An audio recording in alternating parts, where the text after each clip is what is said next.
இன்றைய தினத்திலே சபையின் கடமைகள், சபையினுடைய ஒரு முக்கிய கடமைகளை நான் உங்களுக்கு சொல்லும்படியாக விரும்புகிறேன்.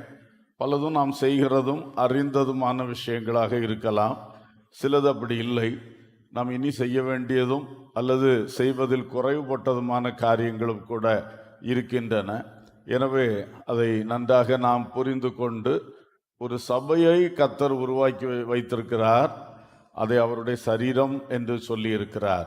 கிறிஸ்துவின் சரீரமாகிய சபை. அல்லேலூயா. கிறிஸ்துவே அதற்கு தலையாக இருக்கின்றார். நாம் எல்லாரும் அந்த கிறிஸ்துவின் சரீரமாக இருக்கின்றோம். அதிலே ஒருவருக்கொருவர் அவயவங்களாக இருக்கின்றோம். அல்லேலூயா.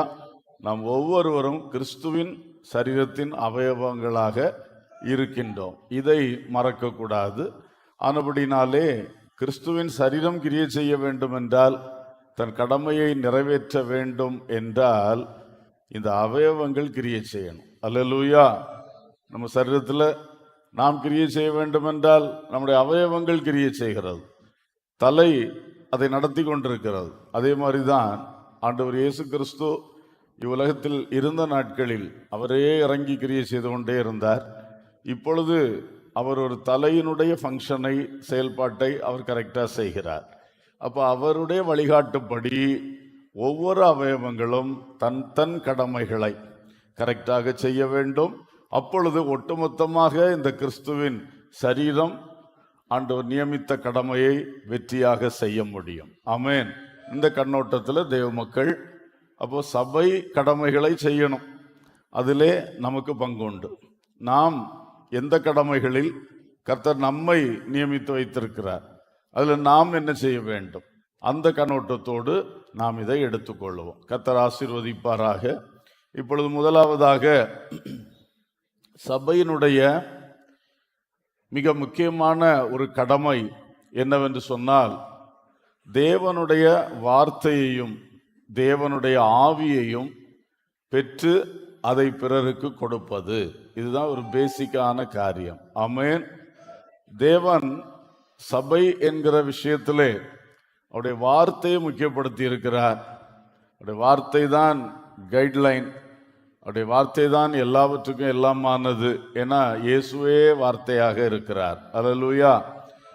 அந்த தேவகுமாரன் தான் இந்த சபைக்கு தலை. அடுத்தது அதை நடத்துகிற கண்காணியாக பரிசுத்த ஆவியானவரை நியமித்திருக்கிறார். பரம கண்காணி அவர்தான் இதெல்லாம் செயல்படுத்தி கொண்டு இருக்கின்றார், ஒருங்கிணைக்கிறவராக இருக்கின்றார். எனவே இந்த தேவ வார்த்தை, தேவ ஆவி ரெண்டுமே சபைக்கு மிக முக்கியம். அது சபையின் உறுப்புகளாகிய நாம் ஒவ்வொருவரும் பெற்று அனுபவிக்கணும். அந்த பலத்தால் நாம் வாழ வேண்டும். கர்த்தருக்காக நாம் செய்ய வேண்டிய காரியங்களையும் அந்த வசனத்தின் பலனோடு, ஆவியின் பலனோடு நாம் செய்யும் பொழுது இந்த சபைக்கு நியமிக்கப்பட்ட கடமைகள் கரெக்டாக நிறைவேறும். அல்லேலூயா. கர்த்தருக்கு மகிமை உண்டாவதாக. கொலோசையர் 1:28 வாசிங்க. கொலோசையர் 1:28. எந்த மனுஷனையும் கிறிஸ்து இயேசுவுக்குள் தேறினவனாக நிறுத்தும்படிக்கு அவரையே நாங்கள் அறிவித்து, எந்த மனுஷனுக்கும் புத்தி சொல்லி, எந்த மனுஷனுக்கும் எல்லா ஞானத்தோடும் உபதேசம் பண்ணுகிறோம்.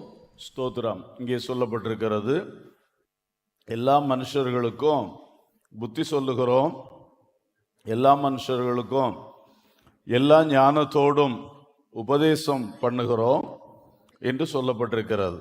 அப்போ வசனத்தை வைத்து புத்தி சொல்லுவதும், வசனத்தினுடைய எல்லா ஐஸ்வர்யங்களை சேர்த்து அந்த எல்லா ஞானத்தோடு உபதேசம் பண்ணுவதும் சபைக்கு மிகவும் தேவையாயிருக்கிறது. அல்லேலூயா. வசனத்துக்கும் அதன் விளக்கங்களுக்கு, அதன் உபதேசங்களுக்கு ஒவ்வொரு கர்த்தருடைய பிள்ளைகளும் நன்றாக முக்கியத்துவம் கொடுக்க வேண்டும். அதை மேன்மையாக எண்ண வேண்டும். அது தேவனுக்கு மிக பிரியம். அப்படி நாம் எல்லாரும் மனசார வசனத்தை சந்தோஷமாக ஏற்றுக்கொண்டு அந்த வசனத்தை மற்றவங்களுக்கு சொல்றத ஒரு பாக்கியமாக கருதி செய்யும் பொழுது பாருங்கள், தேவனுடைய மிக முக்கியமான ஒரு நோக்கம், சபை செய்ய வேண்டிய ஒரு கடமை அங்கே நிறைவேற்றப்படுகிறது. அல்லேலூயா. வசனத்தை எத்தனை பேர் உண்மையிலே நேசிக்கிறீர்கள்? ஆமென். பல புத்தகங்களை படிக்கிறோம், பல மேகசின்ஸ் படிக்கிறோம், செய்தித்தாள்களை படிக்கிறோம், கேட்குறோம், பார்க்குறோம். அப்போ நம்முடைய ஆவல் எதில் அதிகமாக இருக்கிறது? அதில் கர்த்தர் விரும்புகிறது வசனத்தில் பிரியமாக இருப்பதை. அல்லேலூயா. வசனத்தை பிரியப்படுவது. ஏன்னா உலகத்தில் உள்ள மற்ற புத்தகங்களும் செய்தித்தாள்களும் ஏதோ சில பகுதிகளை சொல்லுகிறது, உலகத்தில் உள்ள காரியங்களை. ஆனால் இந்த உலகத்தில் உள்ளவைகளையும் இந்த உலகத்தில் அறியாதவைகள், இந்த உலகத்திலே ஒரு ஆவி உலகம் இருக்கு, அதை பற்றி உலகத்தாருக்கு தெரியாது, அதையும் பைபிள் சொல்லுது. அதுக்கு மேலே பரத்திலே இருக்கிற காரியங்களையும் சொல்லுது. இன்னைக்கு நடக்கிற காரியம் நேற்றுக்கு நடந்த காரியம் தான் செய்தித்தாளில் புத்தகங்களில் வரும். ஆனால் இனி நடக்க வேண்டிய காரியங்களையும் பைபிள் சொல்லுது. அல்லேலூயா. ஸோ இவ்வளவு சிறப்பு வாய்ந்த மேன்மையான தேவனுடைய வசனத்தை ஒவ்வொருவரும் முதலாவது விரும்ப வேண்டும், ஆசைப்பட வேண்டும். அல்லேலூயா. தேனிலும் அது தெளிதேனிலும் மதுரமாக இருக்கிறது என்று பக்தன் சொன்னான். ருசித்து அந்த வசனத்தின் மேல் பிரியமாக இருந்து அதை ரசித்து ருசிக்கிற ஒரு அனுபவம் தேவை. நாம் இந்த சரீரத்தின் அவயவம் அல்லவா? அப்போ அந்த கடமையை கரெக்டாக செய்யணும்னா அதிலே வசனம் என்கிற விஷயத்தில் எல்லாரையுமே ஆண்டவர் இதை அனுபவிக்கிறதுக்கு தான் வச்சிருக்கிறார். ஆமென். ஆனால் எடுத்து சொல்வதில், பிறருக்கு சொல்வதில் பல நிலைகள் இருக்கிறது. புத்தி சொல்லுதல், ஆலோசனை சொல்லுதல், பிரசங்கம் பண்ணுதல், உபதேசம் பண்ணுதல் என்று பல நிலைகள் இருக்கிறது. புத்தி சொல்லுவதை எல்லாரும் சொல்லலாம். தங்கள் பிள்ளைகள் தொடங்கி தங்களுக்கு அன்பானவர்களிலிருந்து எல்லாருக்குமே நாம் புத்தி சொல்ல நமக்கு வாய்ப்பு இருக்கிறது. ஆனால் ஒருவேளை பிரசங்கம் பண்ண, உபதேசம் பண்ண எல்லாருக்கும் வாய்ப்பு கிடைப்பதில்லை. கர்த்தர் சிலருக்கு அந்த வாய்ப்பு கொடுக்கிறார். எப்படி இருந்தாலும் நமக்கு கிடைக்கிற அத்தனை வாய்ப்புகளை பயன்படுத்தி நாம் கற்றுக்கொள்வது அல்லது பெற்றுக்கொள்வதும் பிறருக்கு கொடுப்பதுமான இந்த வேலையை செய்ய வேண்டும். அல்லேலூயா. டெய்லி கொஞ்ச நேரம் வசனத்துக்காக ஒதுக்கணும். பைபிளை கையில் எடுத்து வாசிக்க வேண்டும். கருத்தோடு அதில் என்ன சொல்லி இருக்கென்று நிதானிக்க வேண்டும். அப்போதான் அந்த வசனம் உள்ள போய் அது பதிந்து விட்டதென்றால் அதனுடைய காரியத்தை நமக்குள்ள செய்யும். விசுவாசத்தை வளர்த்தோம், பரிசுத்தத்தை கொண்டு வரும், அந்த வசனத்துக்குள் இருக்கிற சுகம் உண்டாகும், தெய்வீக வல்லமை வெளிப்படும். இப்படி நிறைய விஷயங்கள் இருக்கிறது. ஆகவே டெய்லி வசனத்துக்காக கொஞ்சம் நேரத்தை ஒதுக்குவீர்கள் என்று சொன்னால் அந்த வசனம் உள்ளே நம்மை திடப்படுத்தும், பலப்படுத்தும். அதனால் நாம் நிறைந்து அதை மற்றவங்களுக்கு அதையும் டெய்லி செய்யணும். உங்கள் பிள்ளைகளுக்கு டெய்லி செய்யலாமே. டெய்லி பேசுறீங்க, உட்கார வச்சு தான் பேசணும்னு இல்லை, சும்மா காரியங்கள் நடந்து கொண்டிருக்கும் பொழுதே எவ்வளோ விஷயங்களை அவங்களுக்கு பேசுகிறோம், புத்தி சொல்கிறோம், ஆலோசனை சொல்கிறோம். அதிலே வசனங்களை சொல்லி வசனத்தின் அடிப்படையோடு கொடுக்குற ஆலோசனை அந்த பிள்ளைகளுடைய இருதயங்களில் தங்கி இருக்கும். ஆமென். சும்மா வெறுமனே கொடுக்குற ஆலோசனைகள் உலக ஆலோசனைகள், உலக அறிவின்படி உலக அனுபவத்தில் சொல்லக்கூடிய ஆலோசனைகள். ஆனால் இந்த பிப்ளிக்கல் கவுன்சிலிங், தெய்வீக வேதத்தின் வேதாகம ஆலோசனை, அது வசனத்தை மையமாய் கொண்டது, வசனம் அழியாதது. அதை வச்சு உள்ள வைக்கும்போது அது அந்த பிள்ளைகளுக்கு ஒரு நாளும் அழிந்து போகாது. அல்லேலூயா. எனவே தயவாக இதை புரிந்து கொண்டு செய்யுங்கள். உங்கள் வேலை ஸ்தலத்தில் கூட உங்கள் நண்பர்களுக்கு பிரசங்கம் பண்ண முடியாது, ஆனால் ஒரு காரியம் வரும்போது வசனத்தின் அடிப்படையில் ஒரு ஆலோசனை சொல்ல உங்களுக்கு முடியும். இந்த வசனத்தில் எழுதியிருக்குன்னெல்லாம் சொல்ல வேண்டாம், சும்மா சொன்னா போதும். வேத வசனம் ஜீவன் உள்ளது. அல்லேலூயா. எனவே வசனத்தை நீங்கள் நன்றாக பயன்படுத்த வேண்டும், பிறருக்கு அதை நன்றாக சொல்லிக் கொடுக்க வேண்டும். அல்லேலூயா. அதே போல பரிசுத்த ஆவி சபைக்கு மிக முக்கியம். சபை இந்த ரெண்டும் இல்லாட்ட அந்த சபையால் தேவ கடமைகளை நிறைவேற்றவே முடியாது. பரிசுத்த ஆவியை சபை பெற்றுக்கொள்ளணும். ஆதி சபையிலே அப்போஸ்தலர் 2ஆம் அதிகாரத்திலே தேவன் தமது ஆவியை கொடுத்தார். அடுத்த பகுதியில் அதே 2ஆம் அதிகாரத்தில் 2வது பகுதி 38ஆம் வசனத்திலிருந்து படிக்கும் பொழுது தேவன் தம்முடைய வார்த்தையை கொடுத்தார். அல்லேலூயா. ஆவியினாலும் வார்த்தையினாலும் தான் சபை உருவாக்கப்பட்டது. என்றைக்குமே சபை தேவ ஆவியிலும் தேவ வார்த்தையிலும் நிற்க வேண்டும். ஆவியை பற்றி சொல்லும் பொழுது அப்போஸ்தலர் 19ஆம் அதிகாரம் ஒரு எக்ஸாம்பிளா சொல்றேன். 2ஆம் வசனம் வாசிங்க. நீங்கள் விசுவாசிகள் ஆனபோது பரிசுத்த ஆவியை பெற்றீர்களா என்று கேட்டான். அதற்கு அவர்கள், பரிசுத்த ஆவி உண்டென்பதை நாங்கள் கேள்விப்படவே இல்லை என்றார்கள். 6ஆம் வசனம்.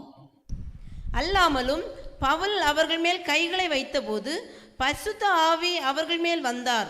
அப்பொழுது அவர்கள் அந்நிய பாஷைகளை பேசி தீர்க்க தரிசனம் சொன்னார்கள். கர்த்தருக்கு ஸ்தோத்திரம். இங்கே நாம் பார்க்கிறோம், இங்கே பவுல் அந்த எபேஸ் பட்டணத்துக்கு, அந்த தேசத்துக்கு வந்த பொழுது அவர் என்ன செய்கிறார்? மக்கள்கிட்ட கேட்கிறார், நீங்கள் விசுவாசிகள் ஆயிருக்கிறீர்கள், ஆனால் பரிசுத்த ஆவியை பெற்றீர்களா? அப்போ அந்த பட்டணத்துக்கு முதல்ல வருகிறார். வந்தப்போ கேள்விப்படுகிறார், சிலர் இயேசு கிறிஸ்துவை விசுவாசிக்கிறார்கள். கேள்விப்பட்டோன்னா அவர் அவங்கள்ட்ட கேட்கறது, பரிசுத்த ஆவியை பெற்றீர்களா? இது எவ்வளோ முக்கியம் உள்ளது என்பது இந்த வசனங்களில் நமக்கு தெரிகிறது. இது மட்டும் இல்லை, பல வசனங்களில் இருக்கிறது. கொர்நேலியு வீட்டில் பேதுருடைய முதல் சந்திப்பிலேயே பிரசங்கம் முடிக்கிறதுக்குள்ளே பரிசுத்த ஆவியானவர் அருளப்பட்டார். அல்லேலூயா. எல்லாருக்கும் பரிசுத்த ஆவி தேவை. கர்த்தருடைய சபை பரிசுத்த ஆவியினாலே தான் ஒருங்கிணைக்கப்பட்டு, பலப்படுத்தப்பட்டு, வழிகாட்டப்பட்டு, செயல்படுத்தப்பட்டு வருகிறது. அதனால பரிசுத்த ஆவியை பெற்றீர்களா? அந்த கேள்வியை இன்றைக்கு உங்கள்கிட்ட கேட்போம். நீங்கள் எல்லாரும் பரிசுத்த ஆவியை பெற்றீர்களா? ஸ்தோத்திரம். பெற்றுக்கொள்ளாமல் இருக்கிறவர்கள் இதற்காக மிகவும் ஆசைப்படணும். தாகத்தோடு வேண்டும், ஆண்டவரே இது தந்தையாக வேண்டும் என்கிற நிலையிலே நீங்கள் பெற்றுக்கொள்ளணும். பரிசுத்த ஆவி உங்களிடத்தில் வரும்பொழுதுதான் நீங்கள் பலனடைவீர்கள். இயேசுக்காக வாழ்கிற அந்த பலன் வரும். வசனத்தை அவர்தான் நமக்கு எடுத்து விளங்க காட்டுவார். அல்லேலூயா. எனவே எல்லாரும் பரிசுத்த ஆவிக்காக ஆசைப்படணும். அதை பெற்றுக்கொண்டவர்கள், நான் வசனத்தை நீங்கள் தினந்தோறும் பயன்படுத்த வேண்டும் என்று சொன்னேன். பரிசுத்த ஆவியை நிமிஷந்தோறும் பயன்படுத்த வேண்டும். அல்லேலூயா. அவரை பெற்றுக்கொள்ளும் போது அவர் நமக்குள்ளே வந்து விடுகிறார், நம்முடனே கூட இருக்கிறார்.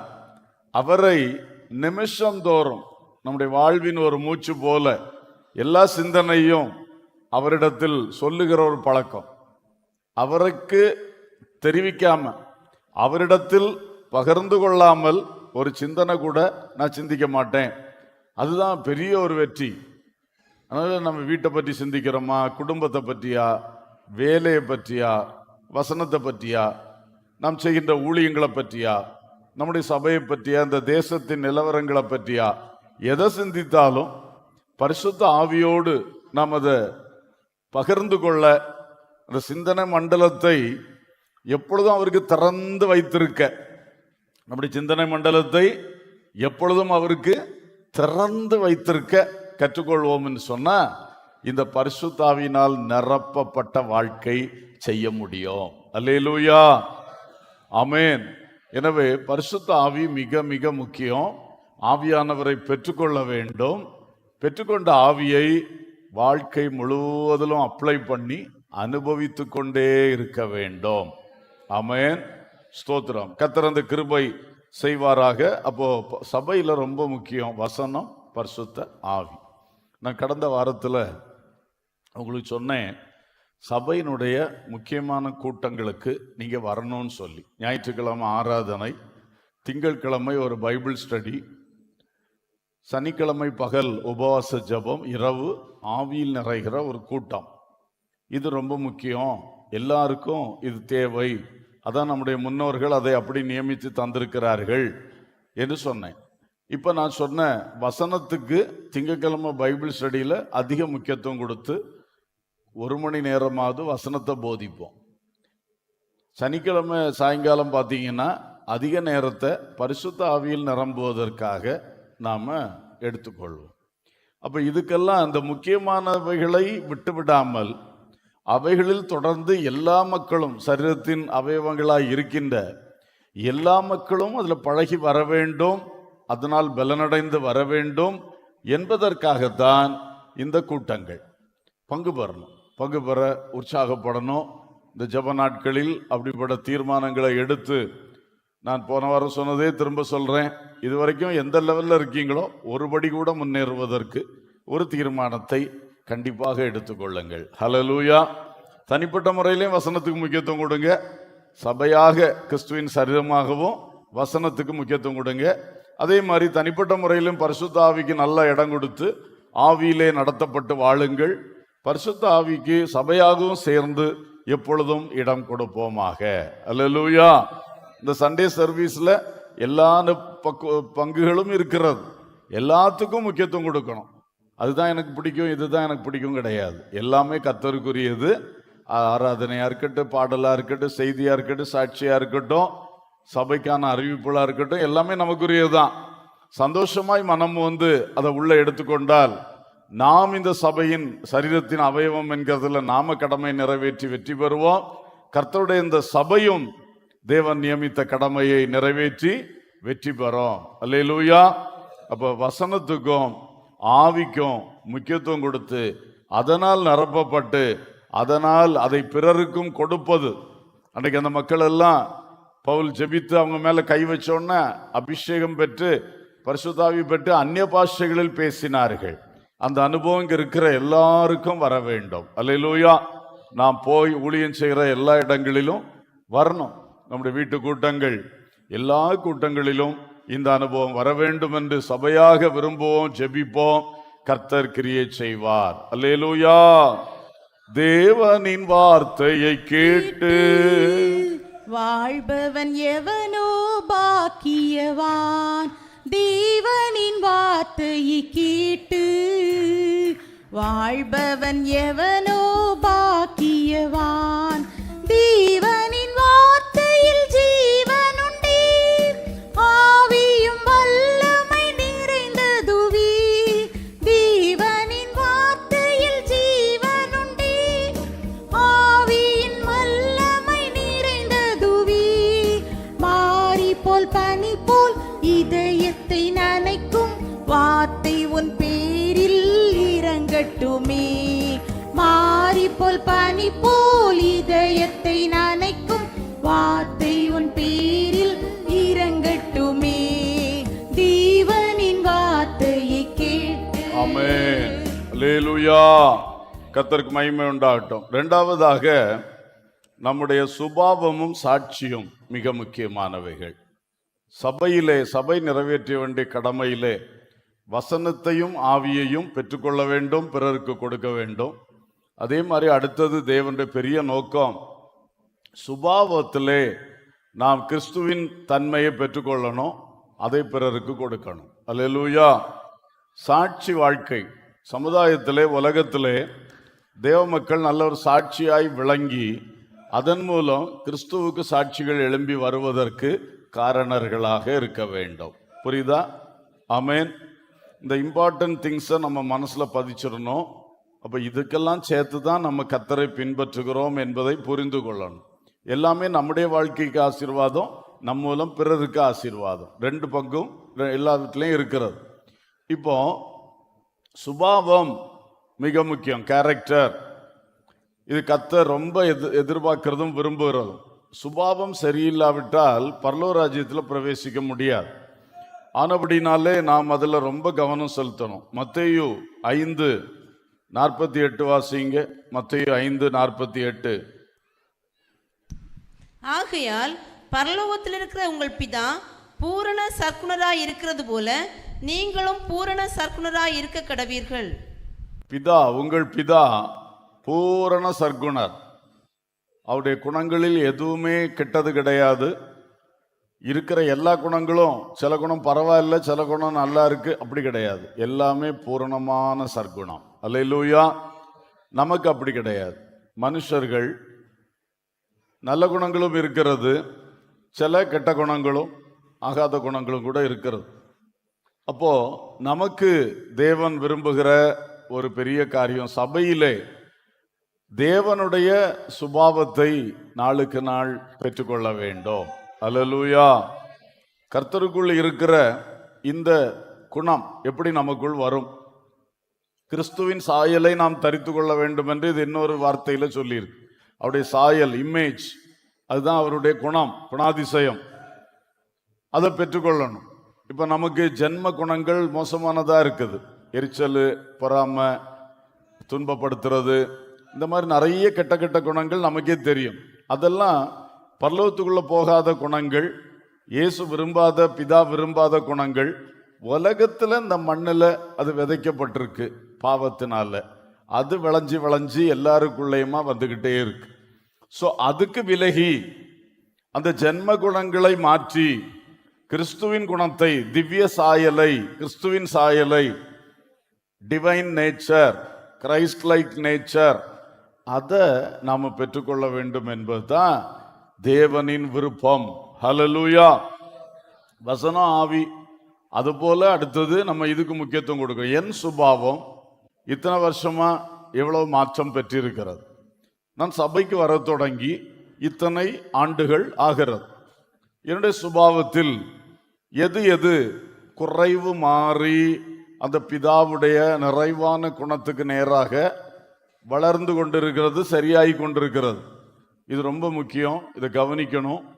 வசனத்துல நல்லா இருக்கலாம், ஆவியிலே நல்லா இருக்கலாம், குணத்துல விட்டுட்டோம்னா அப்புறம் அங்கே என்ட்ரி கிடைக்காது, பிரவேசிக்க முடியாது. ஏன்னா கெட்டதை ஒன்னையுமே ஆண்டவர் உள்ள அனுமதிக்க மாட்டார்.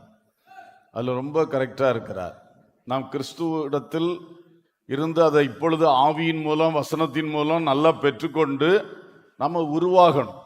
எவ்வளோ உருவாக வேண்டியது இருக்கிறது.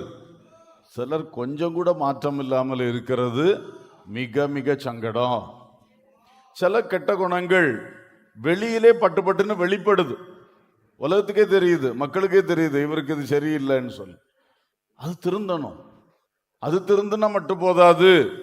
சில கெட்ட குணங்கள் வெளியே தெரியாது, உள்ளே மறைந்திருக்கும். சுயம் போன்றவைகள் எப்போ அது கிரியையில தான் வெளிப்படுமே தவிர உள்ளத்துக்குள்ள அது இருக்கு. பெருமை அப்படிதான், உள்ளத்துக்குள்ள இருக்கு, ஆனா வெளியே அது காட்டாம இருக்கு. அதனால இவர் அந்த சுபாவம் உள்ளவர்னு சொல்ல முடியாது. இவருக்குள்ள இன்னும் ஆத்திரம் இருக்கு. மாற்றணும்.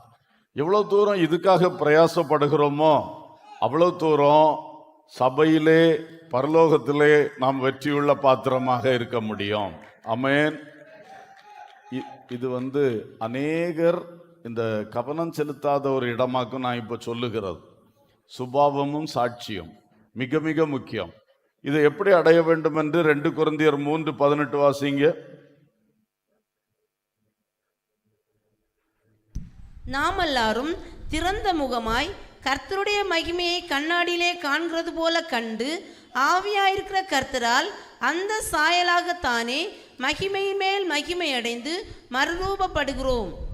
ஹல்லேலூயா. இதுதான் அந்த தேவ சாயல் அடைவதை குறித்து சொல்லப்பட்ட வார்த்தை.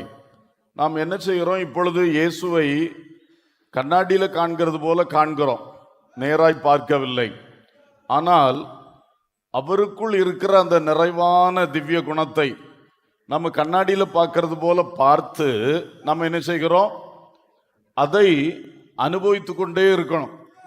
எப்படி நாம் அதை அனுபவிக்க வேண்டும் என்று கேட்கும் பொழுது, அதை பை அண்ட் பை, அதாவது மகிமையின் மேல் மகிமை அடையணும்.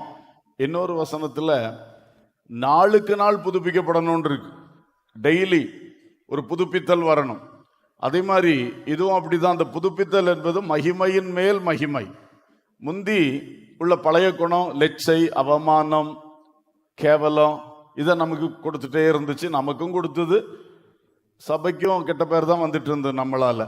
இயேசுக்கும் தூஷணம் தான் கிடைச்சிட்டு இருந்தது நம்மளால. ஆனா இப்போ அப்படி இல்லை. நாம் மகிமையின் மேல் மகிமை அடைந்து கொண்டே இருக்கோம். ஒரே நாள்ல இது வராது. புதுப்பிக்கப்படுதலும் மகிமையின் மேல் மகிமை அடைந்து மறுரூபப்படுதலும் ஒரே நாளில் வருவதில்லை. அதை என்ன செய்யணும்? பை அண்ட் பை, படிப்படியாக பெற்றுக்கொள்ளணும். ஆவினாலே, அவர் போதிக்கிற வசனத்தினாலே, அவர் காட்டுகிற இயேசுவினாலே, இயேசு யார் என்பதை புரிந்து புரிந்து புரிந்து இது நமக்கு என்ன செய்கிறது? அது தெரிகிறது. தெரிந்தவுடனே அதை அடையும்படி முயற்சிப்போம். ஆவியானவர் உதவி செய்வார்.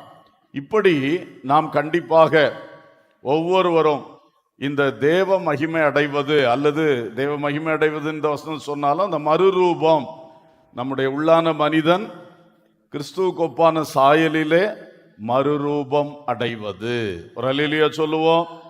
அல்லேலூயா, அல்லேலூயா, அல்லேலூயா, ஸ்தோத்திரம். அதனால இதுல நம்ம எல்லாரும் கவனம் செலுத்தணும். ரெண்டாவது, இதோடு கூட சேர்ந்தது உலகத்துல சாட்சியா இருக்கும்.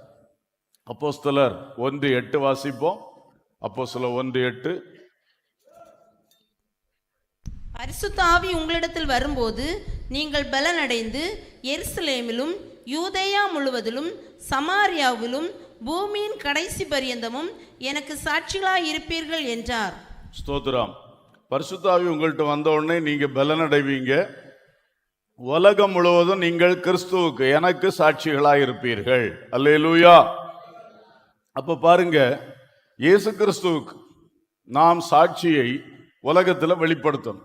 இந்த சுபாவம் மாற மாற வசனமும் இருக்கு, ஆவியும் இருக்கு, கூடவே சுபாவமும் நல்லா வந்துருச்சுன்னா நம்ம ஆளுகிற சமுதாயத்துல நம்முடைய வாழ்க்கையின் மூலம் இயேசு கிறிஸ்துவை வெளிப்படுத்த முடியும். ஆமென். வேலை பார்க்குற இடத்துல, படிக்கிற கல்லூரியில் அல்லது பள்ளியில், எங்கேயுமே நான் இயேசுவை வெளிப்படுத்த முடியும். என்னுடைய அன்பின் வாழ்க்கையினால இயேசு வெளிப்படுவார், என்னுடைய தியாக வாழ்க்கையினால இயேசு வெளிப்படுவார், என்னுடைய பரிசுத்த வாழ்வினால இயேசு வெளிப்படுவார். அது வெளிப்படுத்தி ஷோ காட்டிக்கிட்டு இருக்கணும்னு சொல்லல, ஆட்டோமேட்டிக்கா அது வெளிப்பட்டு கொண்டே இருக்கும். அல்லேலூயா. ஒரு நறுமணம் உள்ள ஒன்றை கொண்டு ஒரு இடத்துல வச்சா அதெல்லாம் அமர்ந்திருக்க முடியாது. அதனுடைய வாசனை ஆட்டோமேட்டிக்கா அந்த காற்றுல வீசிக்கொண்டே இருக்கும், பரவி கொண்டே இருக்கும். ஆமென். வெளிச்சத்தை ஒரு இடத்துல வச்சோம்னா வெளிச்சம் மறைந்திருக்க முடியாது, அது வெளிச்சம் கொடுத்துக்கிட்டே இருக்கும். இது மாதிரி தான் நமக்குள்ளே வரக்கூடிய இந்த சாட்சி, நல்ல சாட்சி, சுபாவம் திருந்த திருந்த நல்ல சாட்சி வரும், நல்ல வாழ்க்கை, நல்ல வாழ்க்கை. அது பிறருக்கு வெளிப்படும் போது அது மிக முக்கியம். அது நமக்கு ஆசீர்வாதம், பரலோகத்துக்கு போறதுக்கு. ரெண்டாவது, இதை கொடுக்க கொடுக்க அநேகர் ரட்சிக்கப்பட்டு சபைக்குள்ள வருவார்கள். அது இயேசு கிறிஸ்துவின் ராஜ்யத்துக்கு பிரயோஜனம். அல்லேலூயா. அதனாலதான் சபையின் கடமைகள்ல முதல்ல வசனத்துக்கும் ஆவிக்கும் முக்கியத்துவம் கொடுக்கணும். ரெண்டாவதாக நாம் இந்த சுபாவத்துக்கும் சாட்சிக்கும் என்ன செய்யணும்? கண்டிப்பா முக்கியத்துவம் கொடுக்கணும். எங்க போறோமோ அங்க சாட்சியா இருக்கணும். உங்களை எப்படி உருவாக்கினார்? உருவாக்கி ஒரு வெளியூருக்கு கொண்டு போறார், வெளி தேசத்துக்கு கொண்டு போறாருன்னா இந்த உருவாக்கப்பட்டதை வச்சு அங்க சாட்சியா இருக்கிறதுக்கு கொண்டு போயிருக்கிறார். அல்லேலூயா.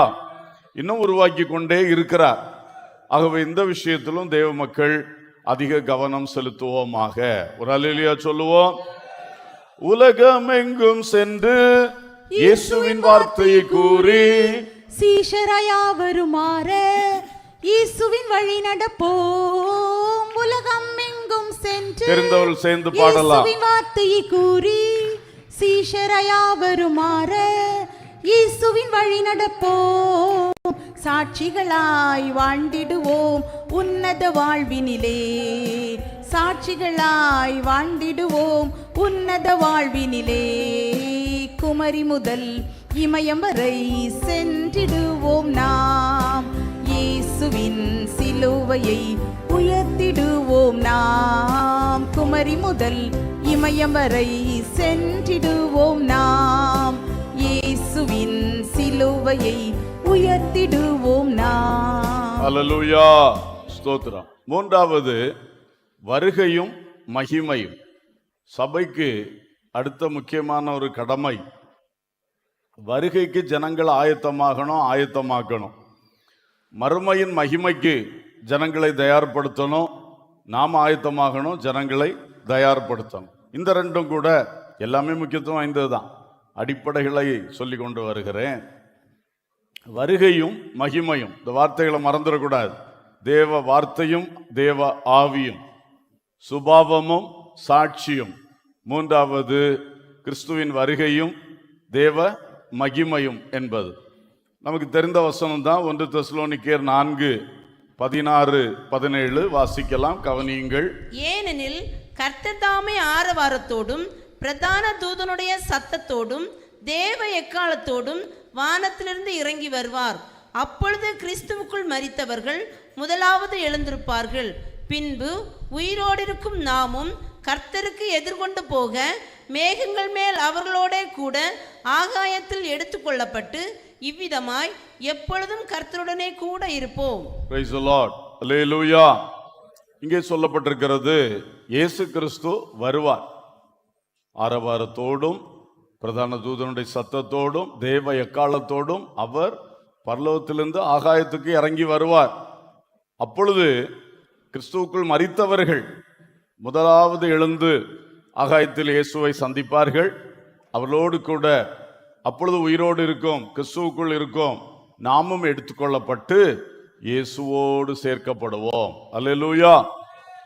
அந்த நிகழ்ச்சி தான் நமக்கு ஒரு கோல், நம்ம அடைய வேண்டிய ஒரு டார்கெட், அல்லது என்ன சொல்றது, இலக்கு. என் வாழ்க்கை ஓட்டம் இயேசுவின் பாதத்தில் போய் முடியணும். ஆகாயத்தில் அவர் வெளிப்படும் பொழுது அவரை நான் சந்திக்கணும். இதுதான் சபையினுடைய நோக்கம். ஏன்னா ஒட்டுமொத்த சபையும் தான் அவர் கொண்டு போய் அங்கே மணவாளனாகிய இயேசுவோடு சேர்க்கிறார். அதுல நானும் ஒரு அந்த சபையின் அங்கத்தினன். அல்லேலூயா. சரீரத்தின் அவயவம்.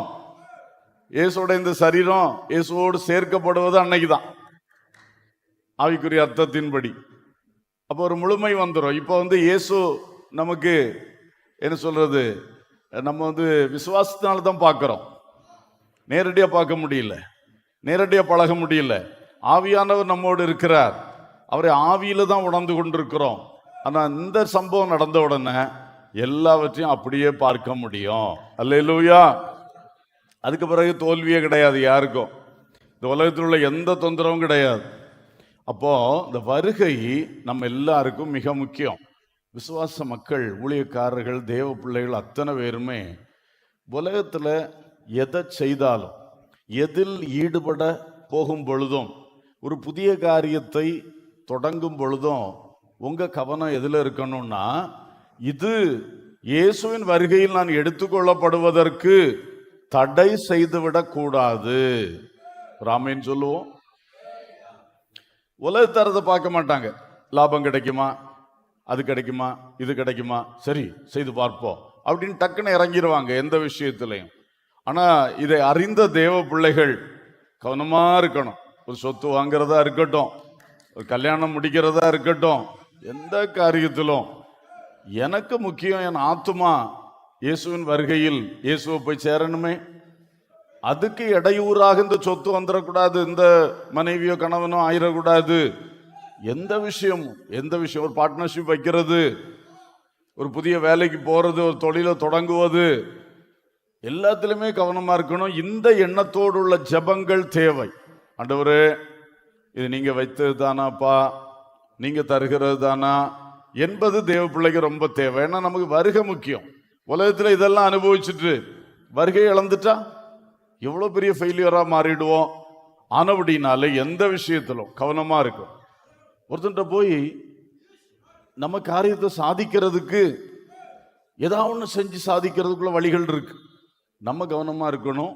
அப்படி சாதிக்க முடியாது. அப்படி நம்ம இதை சாதிச்சாலும் வருகை இழந்துருவோம். மாம்சத்துல அல்லது கர்த்தர் விரும்பாத விஷயம் வழியில செயல்பட்டு விடவே கூடாது. ஹல்லேலூயா. சோ இவைகளிலே நாம் எப்பொழுதும் கவனம் செலுத்த வேண்டும். இரண்டாவது, வருகையில் நாம் சேர்க்கப்பட்டால் கண்டிப்பா நித்திய மகிமை நமக்கு உண்டு. ஒரு அல்லேலூயா சொல்லுவோம். மறுமையின் மகிமை, அதுக்கு தானே வருகை சேர்க்கிறார். ஸோ அந்த விஷயத்திலும் நம்ம கவனமா ஆசையோடு இருக்கணும். உலகத்தினுடைய ஆசீர்வாதங்கள் அல்ல, அங்கே இருக்கக்கூடிய மகிமையின் ஆசீர்வாதங்கள்.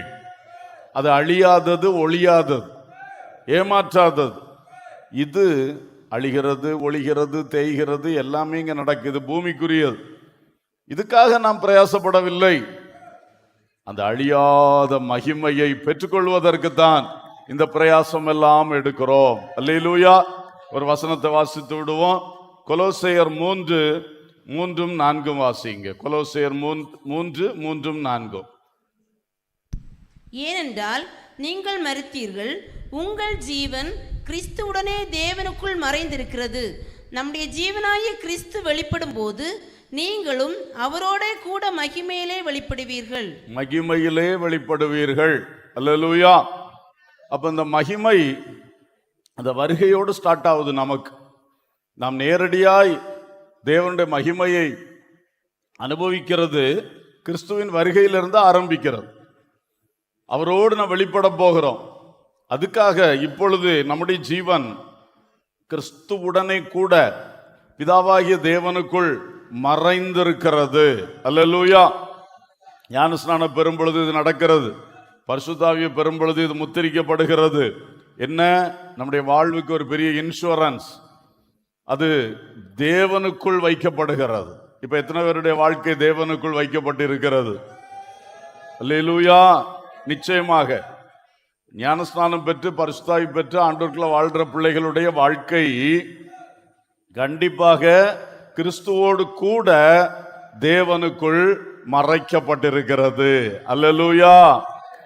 என்னைக்கு இது வெளிப்படும் கேட்டா, இயேசுவின் வருகையிலே நாம் இயேசுவோடு போய் சேரும் பொழுது பப்ளிக்ல அழகா அது வெளிப்படுகிறது. அந்த மகிமையிலே வெளிப்படுகிறோம். ஹல்லேலூயா.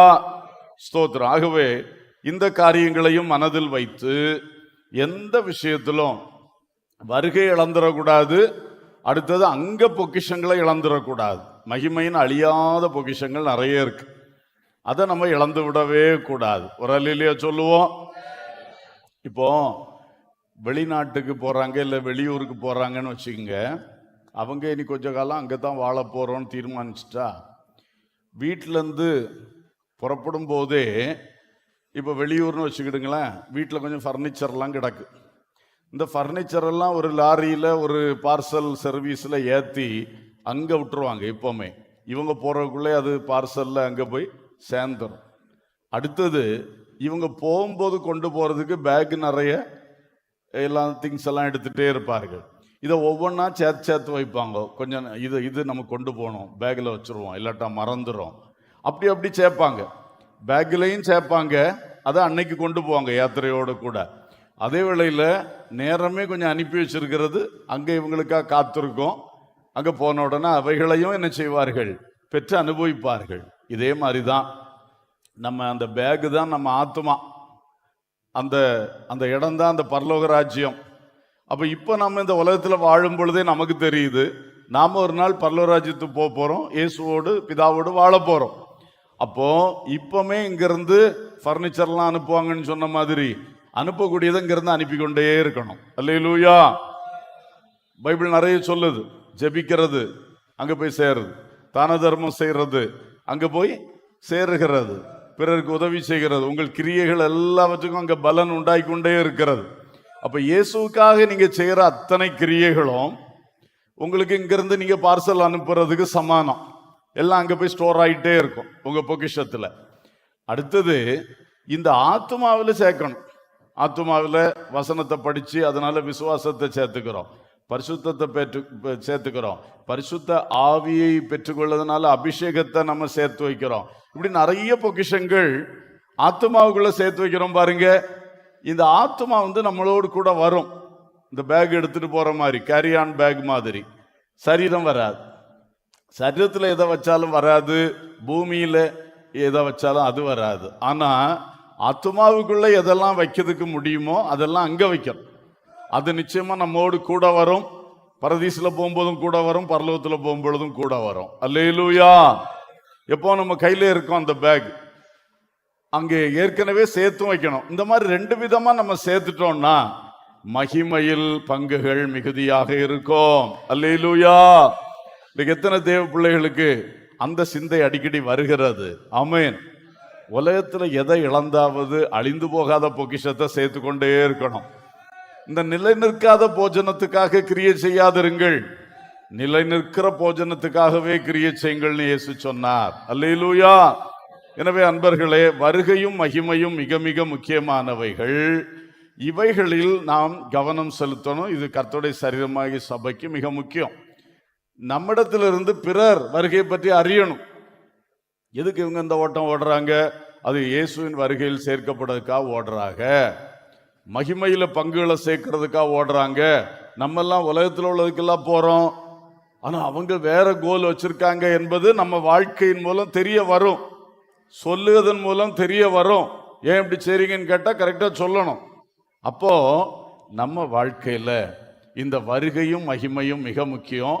இதை நாம் வாழும் வாழ்க்கையின் மூலமும் நாம் சொல்லும் வார்த்தைகள் மூலமும் பிறருக்கும் நாம் சொல்லுகிறோம், வெளிப்படுத்துகிறோம். அது அநேகரை இந்த பாக்கியத்துக்குள் கொண்டு வர உதவியா இருக்கும். அல்லேலூயா. இது சபையின் கடமை. அல்லேலூயா.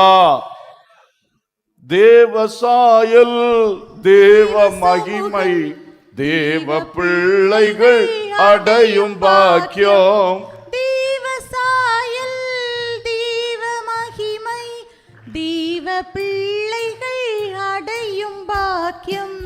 பூரணம் அருளும் ஆயத்தப்படுத்தும். பாடி பறந்திடுவீர் தம் ஆவியினால். பாடி பறந்திடுவீர் தம் ஆவியினால். மகிமை மேல் மகிமை அடைந்திடுவீர். மறுரூபமாவேன் மனமதிலே. மகிழ்ந்திடவே தரிசிக்கவே பரன்முகமே. மகிழ்ந்திடவே தரிசிக்கவே பரன்முகமே. அல்லேலூயா. ஸ்தோத்திரம். அப்போ நம்ம வசனத்தையும் ஆவியையும் நாம் சபை முக்கியப்படுத்தணும். சபை செய்ய வேண்டிய கடமை அதில் இருக்கிறது. சுபாவம் சாட்சி என்பதிலும் சபையின் கடமை இருக்கிறது, முக்கியப்படுத்தணும். அடுத்தது இந்த வருகை மகிமை ரெண்டையும் அடைந்து கொள்வதிலே சபைக்கு ஆண்டவர் பாக்கியமாக அதை வச்சிருக்கிறார். அதை வெளியில் பெற்றுக்கொள்ளுகிற கடமை நமக்கு இருக்கிறது.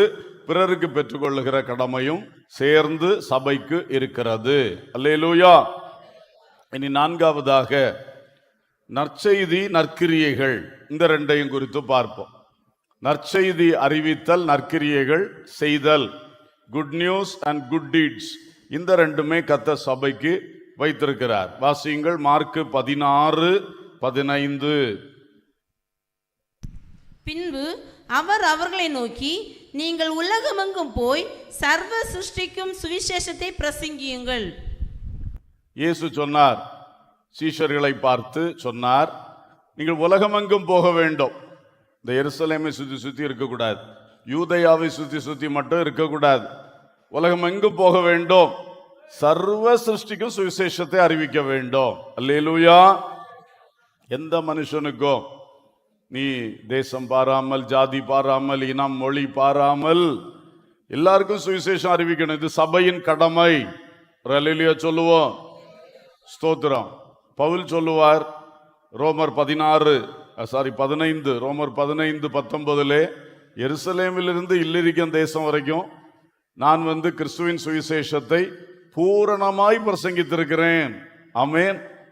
அந்த மனுஷன் அந்த கடமையை சரியாய் நிறைவேற்றி இருக்கிறார். ஹல்லேலூயா. இன்றைக்கு அவர் அன்றைக்கு தனியா ஓடினார். அன்றைக்கு சபைகள் இல்லை, சபைகள் அவர் மூலம் ஸ்தாபிக்கப்பட்டது. இன்றைக்கு எவ்வளோ இடங்கள்ல ஸ்தாபிக்கப்பட்ட சபைகளை இருக்கிறது. ஆனால் சுவிசேஷம் எந்த அளவுக்கு அறிவிக்கப்படுகிறது? சுவிசேஷம் பிறருக்கு அறிவிக்கப்படுகிற அனுபவம் ரொம்ப குறைவாகத்தான் இருக்கிறது. ஆகையினாலே இந்த கடமையை சபையின் ஒவ்வொரு அவயவமும் நிறைவேற்றணும். உங்க ஏரியாவில் இயேசுவை பற்றி சொல்வது எப்படி, இயேசுவின் நற்செய்தியை பிறருக்கு அறிவிப்பது எப்படி என்று சொல்லி நாம் பிரயாசப்பட வேண்டும். அடிக்கடி சுவிசேஷத்தை பற்றி சொல்றது தான், ரொம்ப விளக்கத்துக்குள்ள நான் போகல. இருந்தாலும் இன்றைக்கு ஒரு 5 பேருக்காவது நற்செய்தி சொல்லணுமே. அதுக்குதான் இந்த ஜெப நாட்களில் ஒரு 5 பேரையாவது நம்ம தெரிந்தெடுப்போம். அவங்களுக்காவது நற்செய்தி சொல்லி அவங்கள ஓய்கோ சண்டே அன்றைக்கு சர்ச்சு கொண்டு வருவோம் என்று ஒரு முயற்சி எடுக்கிறோம். கண்டிப்பா எல்லாரும் செய்யுங்க. ஏன்னா இதுக்கு நம்ம ஏதோ விரும்பினா செய்வோம் அந்த மாதிரி இருக்கக்கூடாது. நமக்கு இயேசு கிறிஸ்துவுடைய அந்த இரத்தத்தினால் இவ்வளவு பெரிய பாவ மன்னிப்பாகிய மீட்பு கிடைத்திருக்கிறது. அல்லேலூயா. அதை அடையாத மக்களை குறித்த பாரம் வேண்டாமா? அதை அடையாதவர்களுக்கு நம்ம சொல்லிக் கொடுக்க வேண்டாமா? இது நம்மேல் விழுந்த கடமை. அல்லேலூயா. சுவிசேஷத்தை அறிவிப்பது நம்மேல் விழுந்த, சொல்லுங்க, கடமை. நான் அறிவிக்காதிருந்தால் எனக்கு, சொல்லுங்க, ஐயோ. அப்ப அதுல நம்ம ரொம்ப கவனம் செலுத்த வேண்டியது அவசியமா இருக்குது. இதே மாதிரி நற்கிரியைகள் செய்யணும். நற்செய்தி சொல்வதோடு நிறுத்தாம கிடைக்கிற வாய்ப்புகளில் என்ன செய்யணும்? நற்கிரியைகள் செய்யணும். அதுக்கு ஒரு வசனம் வாசிப்போம். மத்தேயு 5:16. மத்தேயு 5:16. இவ்விதமாய் மனுஷர் உங்கள் நற்கிரியைகளை கண்டு பரலோகத்தில் இருக்கிற உங்கள் பிதாவை மகிமைப்படுத்தும்படி உங்கள் வெளிச்சம் அவர்கள் முன்பாக பிரகாசிக்க கடவது. ஸ்தோத்திரம். எல்லாரும் உங்கள் பிதாவை மகிமைப்படுத்தத்தக்கதாக நீங்கள் உங்கள் வெளிச்சத்தை, கர்த்தர் உங்களுக்கு தந்திருக்கிற வெளிச்சத்தை மக்கள் முன்பாக பிரகாசிப்பீங்கள். எதன் மூலம்? நற்கிரியைகள் செய்வதன் மூலம். ஒரு அல்லேலூயா சொல்லுவோம். எப்படி நற்கிரியைகள் செய்யலாம் என்று திட்டமிடுங்கள். உங்களுக்கு தேவையுள்ள மக்களை தெரிந்தால் நற்கிரியை செய்யுங்க. யார்ட்டையும் கேட்க வேண்டிய தேவையில்லை, டக்குன்னு செய்யலாம். சபையின் நற்கிரியை திட்டங்கள் இருக்கிறது, ஸ்தாபனத்தில் நற்கிரியை திட்டங்கள் இருக்கிறது. செய்யலாம், செய்ய வாய்ப்புகள் நிறைய இருக்கு. கண்டிப்பாக சபையானது, சபையில் உள்ள ஒவ்வொரு அங்கத்தினர்களாக இருக்கிற நாமும் சேர்ந்து, ஒவ்வொருவரும் தனிப்பட்ட முறையிலும் சேர்ந்தோம் நற்கிரியைகளை செய்ய வேண்டும். ஒரு அல்லேலூயா சொல்லுவோம். நற்கிரியைகள் மிக முக்கியமானவைகள் அன்பர்களே. சாதாரணமாக நினைக்க கூடாது. ஆண்டவர் இதை பல வசனங்களில் சொல்லி இருக்கிறபடினாலே எல்லாரும் இந்த நற்கிரியைகள் செய்வதற்கு அதிகமாக ஊக்கப்பட வேண்டும், அதிகமாக திட்டமிட வேண்டும். எது கிடைக்கும், என்ன வாய்ப்பு கிடைக்கும், கிடைத்தால் உடனே செய்வதற்குரிய ஆயத்தம் உள்ளவர்களாகவும் நாம் இருக்கணும். தீத்துவின் புஸ்தகத்தில் இதை பற்றி நிறைய சொல்லி இருக்கு. நற்கிரியை செய்ய ஆயத்தமா இருக்கணும்னு சொல்லி இருக்கு. அப்போ திடீர்னு ஒரு வாய்ப்பு வந்தா இதை கொடுக்கலாம், இதை செய்யலாம் என்று ஒரு ஆயத்தத்தோட நம்ம போகணுமா. கையில வச்சிருந்தா தானே கொடுக்க முடியும். அதே மாதிரி நம்முடையவர்களும் கனியற்றவர்களாயிராதபடி குறைவுகளை நீக்கிறதுக்கு எதுவாய் நற்கிரியைகளை செய்ய பழகட்டும் என்று தீத்து 3:14 சொல்லி இருக்கு. நற்கிரியைகள் செய்ய பழகணுமா, ட்ரைனிங் எடுக்கணுமா, பிராக்டிஸ் பண்ணணுமா. அப்போ நற்கிரியைகள் எனக்கு அதெல்லாம் முடியாது அப்படின்னு நம்ம சொல்லாம பழகு பழகு என்று சொல்லுகிறார். சபையின் கடமை நற்செய்தி அறிவிப்பது, சபையின் கடமை நற்கிரியைகளை செய்வது. அல்லேலூயா. அதனால தேவ பிள்ளைகளே, டெய்லி ஏதாவது ஒரு நற்கிரியை செய்யணும் என்கிற ஒரு ஆசையும் நம்ம உள்ளத்துல வரட்டும். இதெல்லாம் சபைக்கு ஆண்டவர் தந்திருக்கிற கடமைகளில் ஒன்றாக இருக்கிறது. அல்லேலூயா. ஸ்தோத்திரம். காலையில் ஸ்தோத்திர கீதம், இந்த வேளையில் வேதத்தின் தியானம், கரங்களை தட்டி ஸ்தோத்திரத்தோடு பாடுவோம். ஸ்தோத்திர கீதம், இந்த வேளையில் வேதத்தின் தியானம், நல் ஜப தூபம் எனது இன்பம், நற்கிரியைகள் செய்துழைப்பே, நல் ஜப தூபம் எனது இன்பம், நற்கிரியைகள் செய்துழைப்பே, தீடுங்கள் கண்டடைவீர், தேவனின் தூய திருமுகம் காண தேடிடுவோம் அதிகாலமே, தேடிடுவோம் அதிகாலமே, தீடுங்கள் கண்டடைவீர். ஆமென். அல்லேலூயா. ஸ்தோத்திரம். கடைசியாக நமக்கு இருக்கிற இன்னொரு முக்கிய கடமை சபைக்கு, சமூகத்தை கட்டியெழுப்புதல், சமூகத்தை மறுரூபப்படுத்துதல், social building and social transformation. இதையும் சபைக்கு தந்திருக்கிறார். இதை சபை அதிகமாக புரிந்து கொள்ளலை. ஒரு சோஷியல் பில்டிங் என்பது நம்ம கிட்ட இருந்து ஆண்டவர் எதிர்பார்க்கிறார். சங்கீதம் 22:30 வாசிங்க. 22:30. ஒரு சந்ததி அவரை சேவிக்கும், தலைமுறை தலைமுறையாக அது ஆண்டவருடைய சந்ததி என்னப்படும். ஒரு அல்லேலூயா சொல்லுவோம். அப்போ சந்ததி, அதன் மேல ஆண்டவருக்கு எப்பவும் பெரிய நோக்கம் உண்டு. ஆபிரகாமை அழைத்த பொழுதே சொன்னார், உன் சந்ததியை ஆசீர்வதிப்பேன், உன் சந்ததிக்குள் பூமியின் வம்சங்களை எல்லாம் ஆசீர்வதிப்பேன். இதை நம்ம புரிந்து கொள்ளணும். இந்த சந்ததி கிறிஸ்துவால் தெரிந்து கொள்ளப்பட்ட சந்ததி சபை கூடி வந்திருக்கிறது. ஆனா இந்த சபை, இந்த சந்ததியின் மூலம் உலகத்தில் உள்ள வம்சங்களை எல்லாம் ஆசீர்வதிப்பது தேவனுடைய திட்டம். ஒரு அல்லேலூயா சொல்லுவோம்.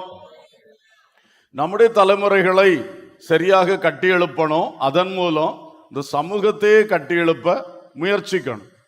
சபை தன்னுடைய தாக்கத்தை தன்னிடத்தில் வரக்கூடிய மக்களுக்கு மட்டும் செலுத்தி கொண்டிருந்தால் போதாது.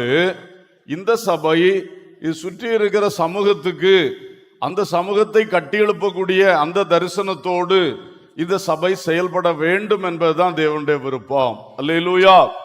ஆபிரகாமே, உன்னை ஆசீர்வதிப்பேன், உன் சந்ததியை ஆசீர்வதிப்பேன், நல்லா இருப்பீங்க அப்படின்னு அர்த்தம்.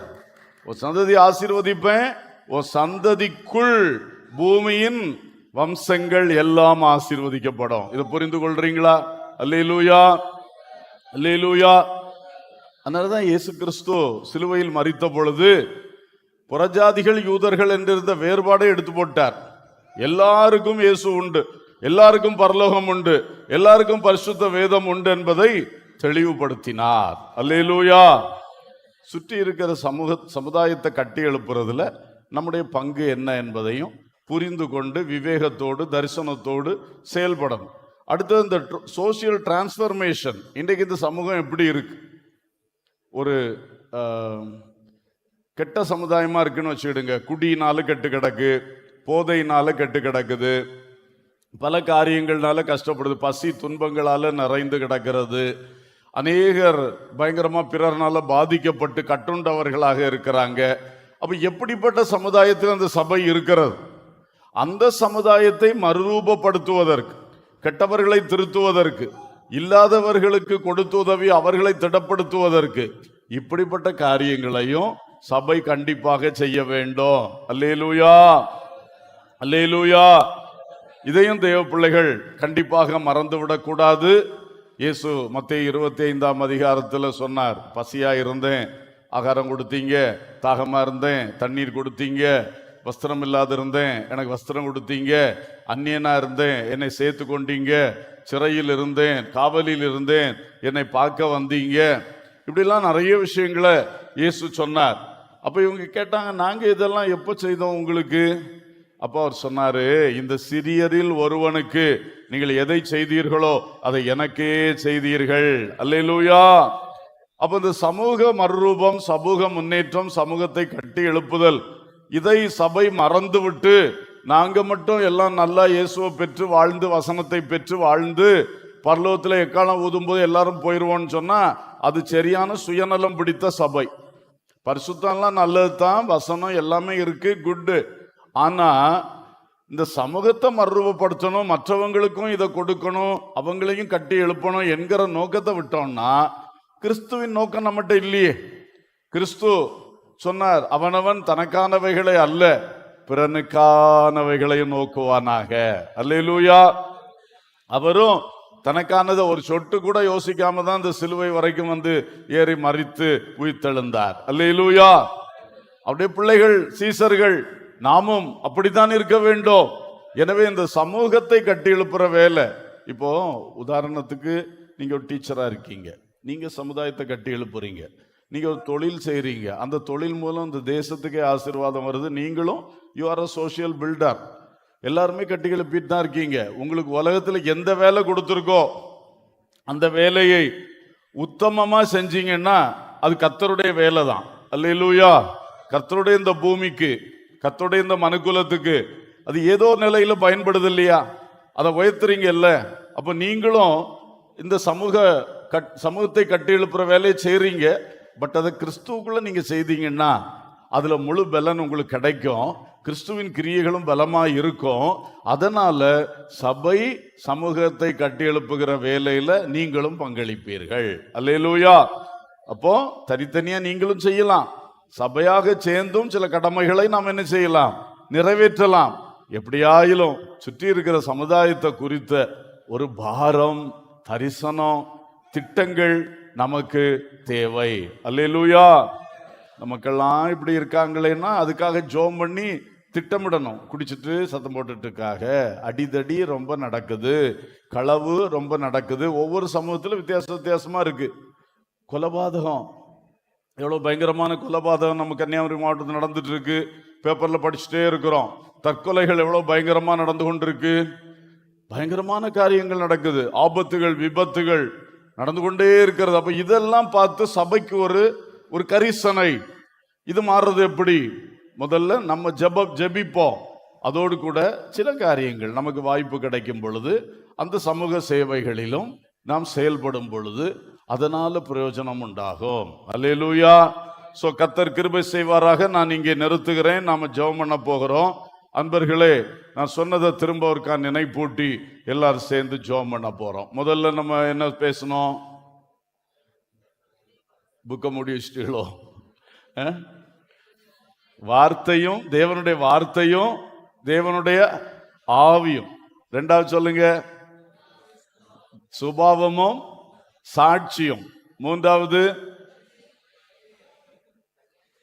நற்செய்தியும் நற்கிரியைகளும். நாலாவது வருகையும் மகிமையும். அடுத்தது என்ன பேசணும்? ஆமா, சமூகத்தை கட்டி எழுப்புவதும் சமூக மறுரூபம் செய்வதும். ஸ்தோத்திரம். வருகை நம்ம மூணாவது பேசணும்ல, வருகை மகிமை அதெல்லாம் நமக்கு உள்ளது. அடுத்தது கடைசியில நற்செய்தி அறிவித்தல், நற்கிரியை செய்தலும், சமூகத்தை கட்டி எழுப்புதலும், சமூகத்தை மறுரூபமாக்குவதும். கொஞ்சம் இதை உள்வாங்கிக்கிட்டு கொஞ்ச நேரம் ஆண்டவர் சமூகத்துல ஜெபிக்க போறோம். எல்லாரும் கண்களை மூடுவோம். சும்மா ஏனோ தானோ ஜெபம் பண்ணாதீங்க. இந்த 5 காரியங்களையும் கொஞ்சம் மனசுல எடுத்து நீங்க அதுல என்ன பங்களிப்பு செய்யறீங்க அல்லது இனி எப்படி செய்யலாம் என்பதை யோசிங்க. இந்த சபையாக என்ன செய்யலாம், எப்படி இன்னும் எழும்ப வேண்டும் என்கிறதையும் எல்லாரும் சிந்திப்போம். அப்படியாக நாம் எல்லாரும் இப்பொழுது ஜெபம் பண்ண போகிறோம். ஹல்லேலூயா, ஹல்லேலூயா.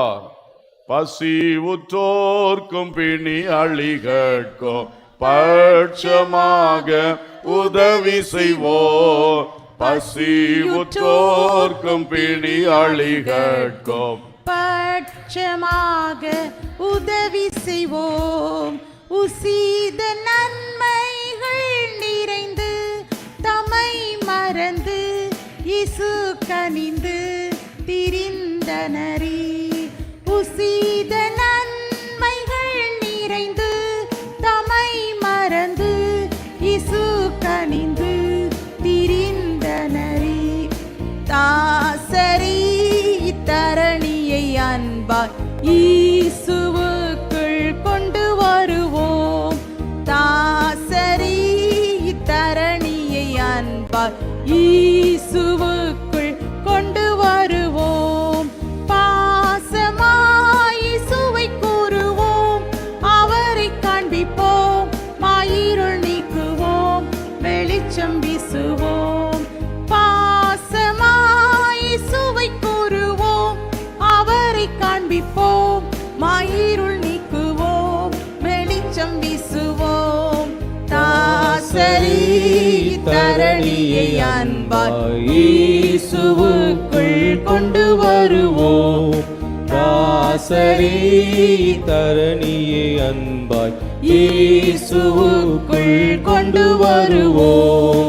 நேசமாய் இயேசுவை கூறுவோம், அவரை காண்பிப்போம், மாயிருள் நீக்குவோம், வெளிச்சம் வீசுவோம். நேசமாய் இயேசுவை கூறுவோம், அவரை காண்பிப்போம், மாயிருள் நீக்குவோம், வெளிச்சம் வீசுவோம். நேசமாய் இயேசுவை கூறுவோம், அவரை காண்பிப்போம், மாயிருள் நீக்குவோம், வெளிச்சம் வீசுவோம். நேசமாய் இயேசுவை கூறுவோம், அவரை காண்பிப்போம், மாயிருள் நீக்குவோம், வெளிச்சம் நாம் தியானித்தபடி ஒவ்வொன்றாய் ஜெபிப்போம். ஹல்லேலூயா, ஹல்லேலூயா, ஹல்லேலூயா, ஹல்லேலூயா, ஹல்லேலூயா. நல்ல அபிஷேகம் பெற்ற தேவ பிள்ளைகள், ஆமென். ஹல்லேலூயா, ஹல்லேலூயா. ஆவியோடும் கருத்தோடும் விண்ணப்பிப்போமாக. ஹல்லேலூயா, ஹல்லேலூயா, ஹல்லேலூயா. தேவ வார்த்தை,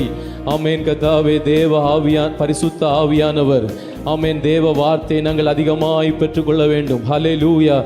தேவ வார்த்தை எங்களுடைய வாழ்க்கை நிரப்பணும். ஆமென். ஹல்லேலூயா, ஹல்லேலூயா, ஹல்லேலூயா. தேவ வார்த்தைக்கு அதிகமாக இடம் கொடுக்கணும்ப்பா. ஆமென். அந்த வார்த்தை வல்லமை உள்ளது, ஜீவன் உள்ளது. ஆமென். ஹல்லேலூயா. வசனத்தின்படியே எல்லாம் செய்யணும். ஹல்லேலூயா. ஆமென். வசனத்திற்கு பிரியப்படணும். ஹல்லேலூயா. ஸ்தோத்திரம். வசனத்துக்காக நேரம் ஒதுக்கணும். ஆமென். ஹல்லேலூயா. நாங்கள் எதை செய்தாலும் வசனத்தோடு உம்முடைய வார்த்தையின்படியே செய்யணும். வார்த்தையின்படியே செய்யணும். ஆமென். எல்லாரும் தாகத்தோடு கேளுங்க. கர்த்தாவே, உம்முடைய வார்த்தையின்படியே நாங்கள் எல்லாம் செய்யணும். தினந்தோறும் உம்முடைய வார்த்தையின்படியே ஜீவிக்கணும். அப்பா, உதவி செய்யும். ஆமென். ஹல்லேலூயா, ஹல்லேலூயா, ஹல்லேலூயா. உம்முடைய வார்த்தை ஜீவன் உள்ளது. இயேசுவே, நீரே வார்த்தையாய் இருக்கிறீர். அந்த வார்த்தையை தினந்தோறும் நாங்கள் தேவனே உட்கொள்ள வேண்டும்ப்பா. போஜனமாக எடுத்துக்கொள்ளணும்ப்பா. ஹல்லேலூயா, ஹல்லேலூயா. ஆமென், ஆமென், ஆமென், ஆமென், ஆமென். ஹல்லேலூயா. ஆவியானவர்களை நடத்தணும்னு கேளுங்க கர்த்தாவே. ஆமென், ஆமென்.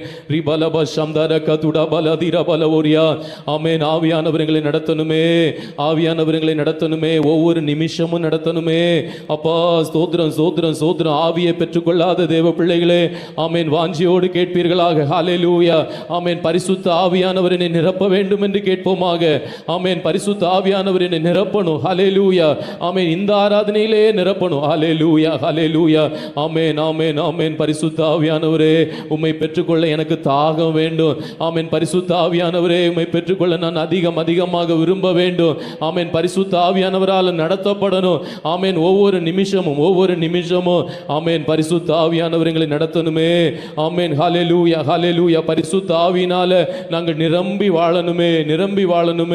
உதவி செய்வீராக. ஆமென், ஆமென், ஆமென். சுபாவ மறுரூபத்தை விரும்புவோமாக. ஆமென். ஹல்லேலூயா. இயேசப்பா, எங்கள் சுபாவம் நன்றாக ஆமென் உமக்கு ஏற்றதாக மாற வேண்டும். எங்கள் ஜென்ம சுபாவங்கள் எல்லாம் நீங்கி ஆமென். ஹல்லேலூயா. பிதாவின் நிறைவான ஆமென் பூரணமான அந்த குண அதிசயங்களை நாங்கள் பெற்றுக்கொள்ளணும்ப்பா. ஹல்லேலூயா, ஹல்லேலூயா, ஹல்லேலூயா, ஹல்லேலூயா. ஆமென், ஆமென், ஆமென். ஹல்லேலூயா. ஸ்தோத்திரம். ஆமென். ஜென்ம சுபாவங்கள் அல்லப்பா. ஆமென். ஜென்ம சுபாவங்கள் அல்ல, ஜென்ம குணங்கள் அல்ல கர்த்தாவே. நாங்கள் நாளுக்கு நாள் கர்த்தாவே உம்முடைய திவ்ய சுபாவத்தை பெற்றுக்கொண்டே வாழ வேண்டும். ஆமென். கர்த்தாவே, நீங்க பூரண சர்க்குணராக இருக்கிறது போல நாங்களும் பூரண சர்க்குணராக மாற வேண்டும் என்று வேண்டுகிறோம். ஆமென். ஹல்லேலூயா, ஹல்லேலூயா. சாட்சியின் அனுபவத்தை பெருக பண்ணுங்கப்பா. ஆமென். சாட்சியின் அனுபவத்தை பெருக பண்ணுங்க. ஆமென். ஹல்லேலூயா. எங்களுடைய வாழ்க்கையின் மூலம் கிறிஸ்துவை வெளிப்படுத்த வேண்டும் என்று விரும்புகிறோம் அப்பா. ஆமென். ஹல்லேலூயா. எங்கள் வாழ்க்கை கிறிஸ்துவை வெளிப்படுத்த வேண்டும். ஆமென். எங்களுடைய அன்பினாலே, பரிசுத்த வாழ்க்கையினாலே எல்லா இடங்களிலும் கர்த்தாவே ஸ்தோத்திரம் சாட்சியை விளங்க பண்ண வேண்டும் கர்த்தாவே. ஹல்லேலூயா. நறுமணமாய் நாங்கள் இருக்க வேண்டும் என்று ஜெபிக்கிறோம்ப்பா. ஹல்லேலூயா, ஹல்லேலூயா, ஹல்லேலூயா, ஹல்லேலூயா, ஹல்லேலூயா, ஹல்லேலூயா. ஆமென். ஸ்தோத்திரம். நல்ல அபிஷேகத்தில் நிறைந்து கேளுங்க கர்த்தாவே. ஆமென். எங்களுடைய தெய்வமே ஸ்தோத்திரம். கிறிஸ்துவின் வருகைக்காக நாங்கள் ஆயத்தப்பட வேண்டும். எங்களுடைய வாழ்க்கையின் முடிவு இயேசுவினுடைய முகத்தை காணணும். ஹல்லேலூயா. ஆமென், ஆமென், ஹல்லேலூயா. நாங்கள் உம்முடைய வருகைக்காக ஆயத்தப்படணும் கர்த்தாவே. எதில் ஈடுபட்டாலும், எந்த செயல்களிலே நாங்கள் செய்தாலும் ஆமென், இயேசு கிறிஸ்துவினுடைய வருகையை எப்போதும் கவனத்தில் கொள்ளணும்ப்பா. ஆமென். ஹல்லேலூயா, ஹல்லேலூயா. நாங்கள் இந்த உலகத்தோடு ஓடி முடிந்து போகிறவர் அல்ல தெய்வமே. நீர் எங்களுக்கு ஒரு நித்திய ராஜ்யத்தை வைத்திருக்கிறீர். அதற்கான ஒரு பெரிய கவனத்தோடு எல்லா காரியங்களையும் நாங்கள் ஈடுபட எங்களுக்கு கிருபை தாருங்க. ஏதாவது செய்து கர்த்தாவே நாங்கள் அந்த நித்திய ராஜ்யத்தை நஷ்டப்படுத்தி விடக்கூடாது. கர்த்தர் விரும்பாத காரியம் நாங்கள் செய்யக்கூடாதப்பா. எல்லாரும் கேளுங்க கர்த்தாவே, நீங்க விரும்பாத காரியத்தை நாங்கள் செய்யக்கூடாது. ஆமென். ஹல்லேலூயா, ஹல்லேலூயா, ஹல்லேலூயா, ஹல்லேலூயா. எங்கள் ஜீவன் கிறிஸ்துவுடனே கூட தேவனுக்குள் மறைக்கப்பட்டிருக்கணும். ஹல்லேலூயா, ஹல்லேலூயா. ஆமென். எங்கள் ஜீவனாகிய கிறிஸ்து வெளிப்படும் போது நாங்களும் மகிமையில் வெளிப்படுவோம் என்கின்ற நம்பிக்கையில நாங்கள் உம்மை உயர்த்துகிறோம் அப்பா. ஆமென். தேவ மகிமையால் எங்களை நிரப்புவீராக. தேவ மகிமையால் நிரப்புவீராக. ஆமென். ஹல்லேலூயா, ஹல்லேலூயா, ஹல்லேலூயா, ஹல்லேலூயா. ஆமென். தேவ மகிமை எங்களை ஆளுகை செய்வதாக. தேவ மகிமை எங்களை நிரப்புவதாக. ஆமென். நற்செய்தி அறிவிக்கிற ஒரு பாக்கியத்தை நமக்கு தேவன் தந்திருக்கிறார். நாம் இன்னும் அதிகமாய் செயல்பட கர்த்தரிடத்தில் விண்ணப்பிப்போமாக.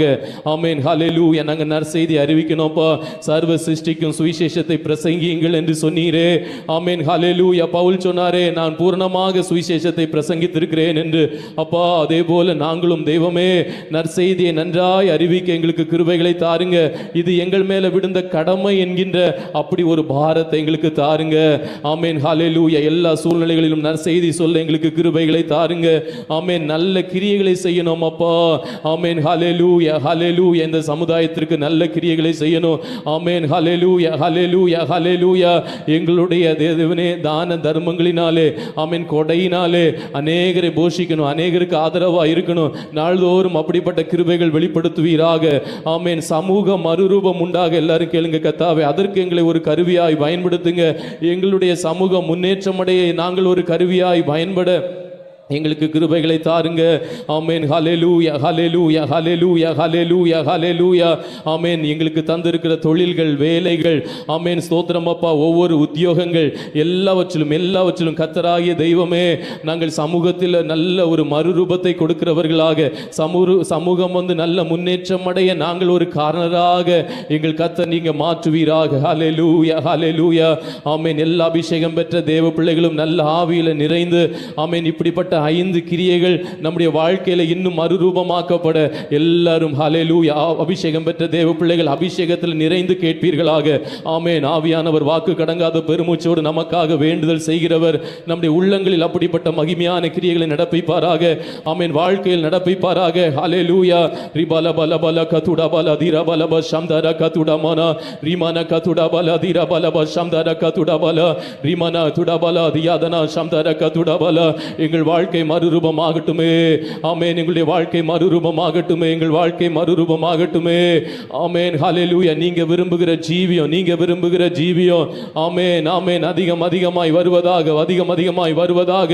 ரிபாபக துடாபல தீராபல சம்தரக துடாபல ரிமனக துடாபல தீராபல சம்தரக துடாபல. ஆமென். ஆமென். ஹல்லேலூயா. ஹல்லேலூயா. வார்த்தையின் வல்லமை வெளிப்படுவதாக. ஆமென். பரிசுத்த ஆவியானுடைய பயங்கரமான கிரியைகள் வெளிப்படுவதாக. ரிபாபக துடாபல தீராபல சம்தரக துடாபல ரிமனோ ரியாக துடாபல தீராபல சம்தரக துடாபல.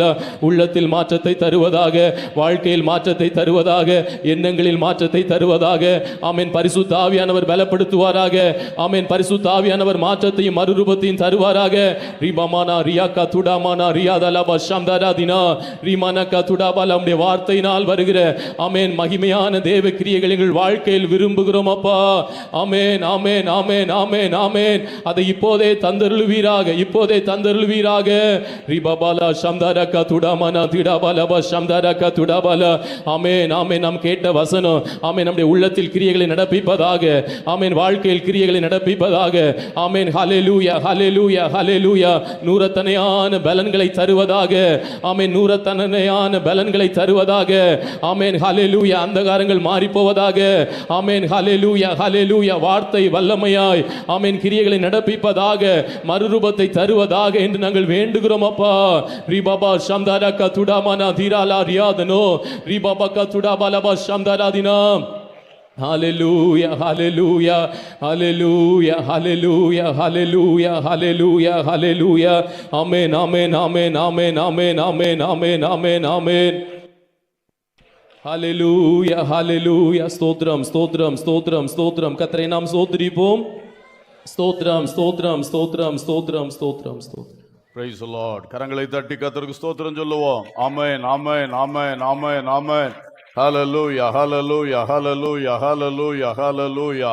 Praise God. Praise God. அன்புள்ள பிதாவே, நல்ல தகப்பனே, நாங்கள் உம்மை துதிக்கிறோம், வாழ்த்துகிறோம், போற்றுகிறோம்.